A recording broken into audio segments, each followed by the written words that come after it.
Jorginho and Tammy Abraham helped Chelsea end their winless run at the Emirates after a brilliant second half fight back from the Blues. Watch until the end of this review to hear all of my thoughts on yesterday's match.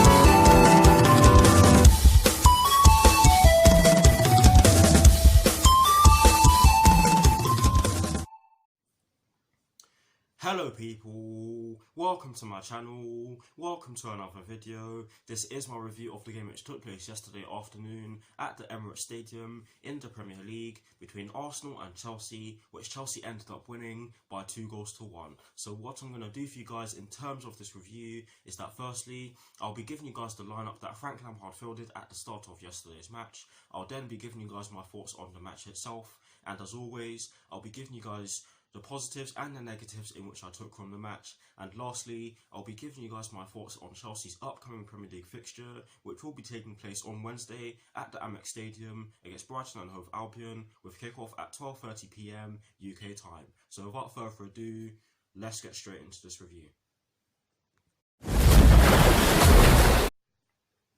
So kicking things off with the lineup that Frank Lampard fielded at the start of yesterday's match, and as always, starting off with the formation, it was a 3-4-3, and in terms of the personnel in which he chose to start the game, he went with Kepa in goal, he went with a back three of Antonio Rudiger, Kurt Zuma and Fikayo Tomori, he went with a midfield four including the wing-backs from right to left of Cesar Azpilicueta, N'Golo Kante, Mateo Kovacic and Emerson Palmieri, and he went with a front three from right to left of Mason Mount, Tammy Abraham and Willian. So that is the lineup that Frank Lampard went with at the start of yesterday's match. I know that there are many Chelsea fans out there who did not like the fact that he went with a 3-4-3, but I can see why he went with it, because Arsenal do normally use a 4-2-3-1, so that's probably the main reason as to why he went with it. But yes, that is the lineup that Frank Lampard fielded at the start of yesterday's match against Arsenal.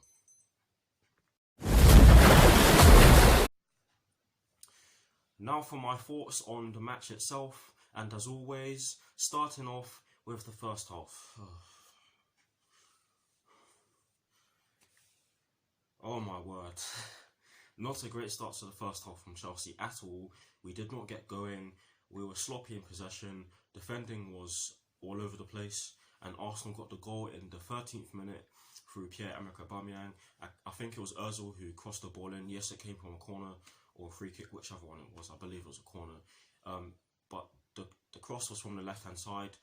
The ball fell to Callum Chambers, who headed it on, and then Aubameyang was ready to get to the second ball, which is exactly what he did. Emerson Palmieri was at fault for this goal, and so was Mateo Kovacic. And I did say this in the opposition review I did with one of my friends who's an Arsenal fan yesterday evening.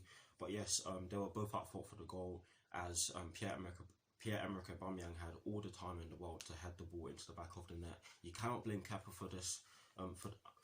You cannot blame Kepa for that goal in which Arsenal scored, because the ball was far too close for him to even react. And when the ball is that close to you, not even reflexes will help you, or reflexes will help you in only special occasions, to be honest. But Kepa was never saving that. It was far too close to him. But yes, Mateo Kovacic left him on side, and Emerson Palmieri fell fast asleep. How he let him run onto the ball, I do not know. But yes, after that we continued to be poor. But then Lampard made a tactical change. He brought on Jorginho for Emerson Palmieri, who did not have a great game yesterday afternoon.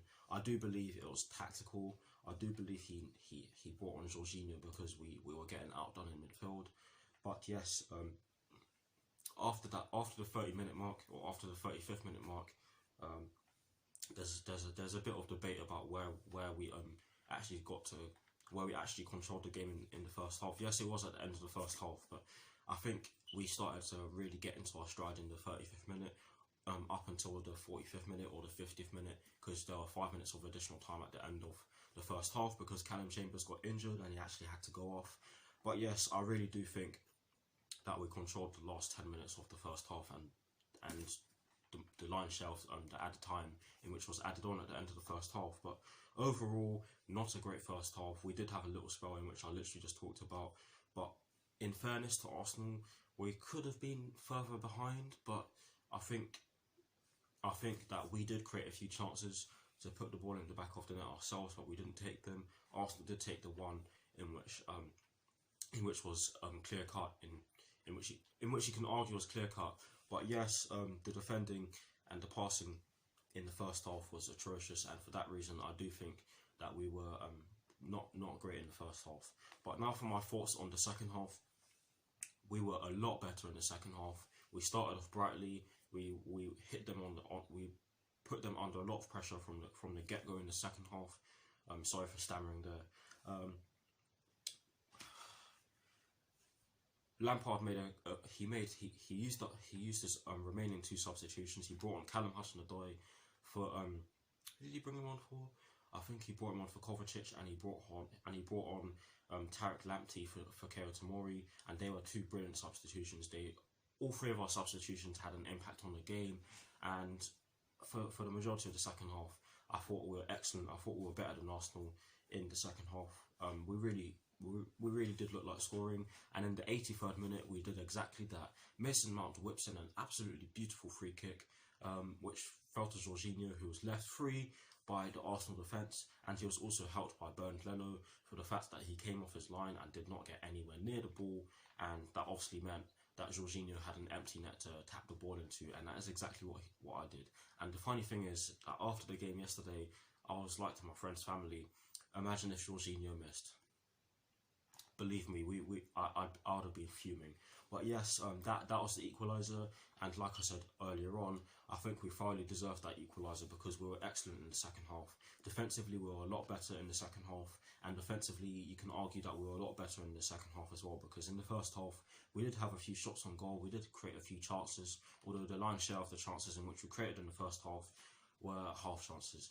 But yes, the second goal, which was scored by Tammy Abraham, was an absolutely fantastic counter-attack. It reminded me of the Antonio Conte days and even some previous managers. But yes, or even some of the days in which we've had in some of our, with some of our previous managers. I can barely even speak. I'm that overwhelmed by our victory yesterday. But yes, brilliant counter-attacking goal. I cannot remember who gave the ball to Willian for him to give it to Tammy Abraham. But yes, Tammy Abraham received the ball in the centre of the pitch. He carried on running with it. He had Mason Mount to his left and Willian to his right. And to be fair, I think Tammy Abraham chose the right pass because Mason Mount looked as though he was marked. I believe it was by Ainsley Maitland-Niles. Do not quote me on that. But he looked as though he was marked. And I thought he looked as though he was offside. Maybe I need to go and look at that again. But yes, he passed it off to Willian on his right. On his right. Willian dragged David Luiz out. I can't even speak. Willian dragged David Luiz out wide by taking a really heavy touch. Yes, it was a heavy touch, but it was a good touch because it allowed him to create a space in the middle for Tammy Abraham, and he crossed the ball in to Tammy Abraham's feet, and Tammy Abraham controlled the ball brilliantly. He swiveled with the ball and he put it through Bernd Leno's legs and into the back of the net in the bottom corner. Brilliant goal, a thoroughly deserved goal. I thought we were excellent in the second half. It was a brilliant fight back, and we deserved to win the game. But yes, overall, good performance, I'd say. The first half wasn't too great at all, but we rectified it in the second half. So now for the positives and the negatives in which I took from yesterday's match. Starting off with the positives as always. The first positive in which I took from yesterday's match is the fact that everyone turned up in the second half. I cannot pinpoint a player who was playing on the pitch for us in the second half that had a bad second half performance, or a player who put in a bad second half performance for us, to perhaps be more accurate. But yes, everyone turned up in the second half. Tarek Lamptey was fantastic. Jorginho was fantastic. He changed the game, and Callum Hudson-Odoi was showing that he really can turn up in the big games, because he has been under he has faced a lot of criticism recently, and as someone who is the same age as him, I really do not like seeing criticism like that, because with what's been happening on social media in recent weeks, and in what's been happening what's been said towards him in recent weeks, I find it absolutely disgusting. It's ridiculous. He's literally just come back from an injury, a horrible injury, one of the worst injuries in which you can have as a football player. And what he did in yesterday's game just proved those haters wrong. And yes, he didn't score, but he did put in a shift yesterday afternoon against Arsenal, who were by the way doing pretty well on the flanks, might I say. But yes, everyone turned up in the second half, and that is the first positive in which I took from yesterday's match. The second positive in which I took from yesterday's match is the fact that we scored 2 great goals coming from Jorginho and Tammy Abraham. Yes, you can argue that the first goal in which we scored was a gift, but I don't care. Jorginho still had a lot to do to put into the back of the net. I'm not even sure if he expected the goalkeeper to come out, so for that reason, I'm going to say it's a great goal. And the second goal was especially great because it was a beautiful counter-attack, something in which I have not seen from us in a very long time, as in scoring from a counter-attack, or scoring from a counter-attack in open play. Because of course we scored from counter-attacks and let me explain. We've gotten set pieces from counter-attacks and we've scored from them, but it's not the same as scoring from an open play counter-attack, if that makes any sort of sense. But yes, those are the 2 positives in which I took from yesterday's match. Now sadly there has to be a negative, and you guys can probably guess what the negative in which I took from yesterday's match is. It's the fact that the defending and the passing was dreadful for most of the first half. But I'm not gonna delve too deeply into that, because not only did we play a brilliant second half against Arsenal yesterday afternoon, but Frank Lampard changed the setup, he changed the formation, he brought on players, he made the correct changes in my opinion, and in addition to that, we didn't even have our strongest bench. Yesterday in my team sheet reaction, I did wonder why Christian Pulisic wasn't even on the bench, but it turns out that he tweaked his hamstring, I think it was, in training. So fair play, I did make that mistake. My bad, guys. But yes, that is it for my thoughts on yesterday's match. Let me know what your thoughts on yesterday's match are in the comment section below, and as always, guys, I will do my very best to respond. Now to conclude this review, I'm going to give you guys my thoughts on Chelsea's upcoming Premier League fixture, which will be taking place at the Amex Stadium on Wednesday against Brighton and Hove Albion, with kickoff at 12:30 PM UK time. The Seagulls will be fired up for this one and have been playing well in recent weeks. Chelsea will surely have a lot of confidence going into this game after their comeback win against Arsenal yesterday afternoon. This will definitely not be an easy game for Chelsea, as Brighton and Hove Albion have players who are hungry and are up for it. In addition to this, they have beaten Spurs and Arsenal this season already, so I would not be surprised if they beaten us. That's not me being pessimistic, that's just me being real. But yes, I would not be surprised if they ended up getting something against us, but at the same time I wouldn't be surprised if we got a positive result against them.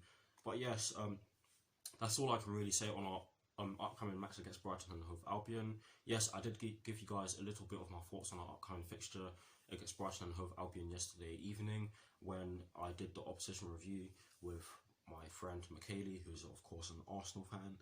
But yes, that's all I can really say about it. But yes, beating Arsenal in the fashion that we did is such fun. And if you don't get the reference, I'm talking about an old sitcom comedy called Miranda. If you don't know it, watch it. It's brilliant. But anyways, thank you all for watching. Like, comment and subscribe to my channel if you're new, and I'll see you all very soon for some more videos. Come on, you Blues. Come on, Frank Lampard. Chelsea fans, do not celebrate too hard. I'm sure you'll try not to. And peace. I'll see you all very soon.